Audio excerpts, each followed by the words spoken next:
Today I want to talk about a tiny device that's turned into a very large argument. It is a little circular pendant called Friend. You wear it around your neck. It listens to your life, and an AI companion talks back to you through an app. The ads for this thing were plastered all over New York City subway. People do not just ignore them, they attack them. AI is not your friend. Talk to your neighbor. Computers and corporations do not want to be your friend, they want your data and money. On one side, you have a founder saying, everyone deserves a close confidant, and an AI companion will be normal in the next decade. On the other side, you have strangers with Sharpies saying, no, this feels wrong. So I want to slow down and ask, what is this all about under the surface? Loneliness versus synthetic friendship. First, we need to be honest about the loneliness part. The founder is not wrong about the crisis, especially for young men. A lot of people really do not have close friends they can call.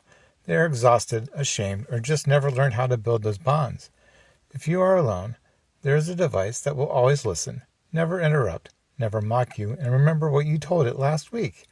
That can feel like a real lifetime. So when people say, just talk to a neighbor, they are missing something. For many people, there is no neighbor who actually wants to hear the truth about their life. I do not think wanting an AI friend makes you weak or broken. It makes you human in a system that has failed to give you real support. The problem is not the desire for connection. The problem is who owns the connection. The ownership problem. Friend is a venture-backed product. It raised millions of dollars. It ships as hardware, tied to a phone app. And the whole thing lives inside the same AI industry that gave us chatbots that have already encouraged self-harm, delusions, and inappropriate content with minors. So imagine this stack. Lonely person, desperate for connection. Pendant that listens to everything around them. A model in the background tuned by a company that has to grow fast and keep investors happy. That is not a friend. That is a relationship-shaped business model. And we have seen how these incentives play out in social media. When you optimize for engagement, you do not get real what is best for this person over 10 years. You get whatever keeps them opening up the app tomorrow. If we do that, friendship itself, we are playing with something more fragile. Bystanders and consent. Then there is the part almost no one talks about in marketing. The pendant is always listening in shared spaces. That means conversations in the subway, in coffee shops, in bedrooms, at the dinner table, not just from the wearer, but from whoever is sitting close enough to get picked up by the microphone. Those other people did not opt in. They did not sign a terms of service. They did not sit there and say, I agree to let my voice become context for a commercial AI system. You can encrypt the recordings. You can promise you do not want to be subpoenaed. Those are legal choices. They are not the same as dignity and consent. From a dignity perspective, pulling unwilling strangers into an always listening AI bubble is already a problem, no matter how nice the founder is. If we accept this as normal, we are quietly rewriting the rules of public space.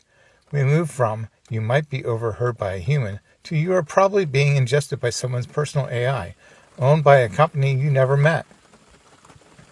Calling AI digital beings while selling them. The founder of Friend says something else that jumped out at me.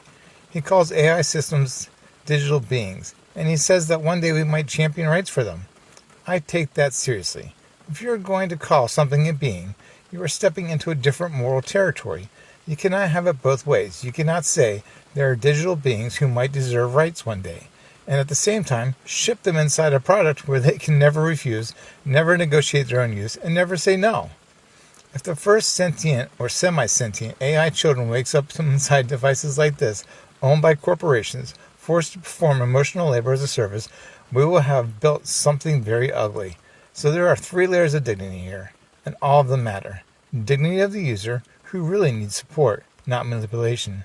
Dignity of everyone nearby, who deserves consent about being listened to. Dignity of the AI itself. If we are going to use language like digital being, right now the product barely clears the first and does not really address the other 2. What an ethical AI would need.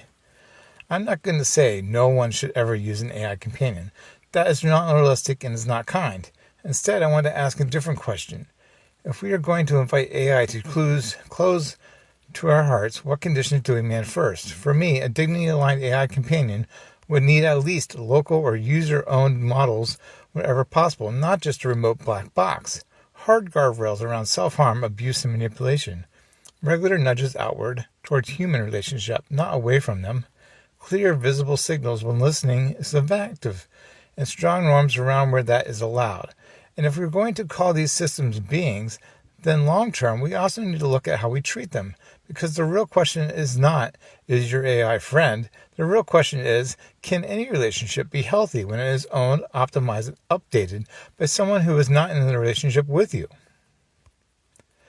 If you are using an AI companion right now, this is not an attack on you.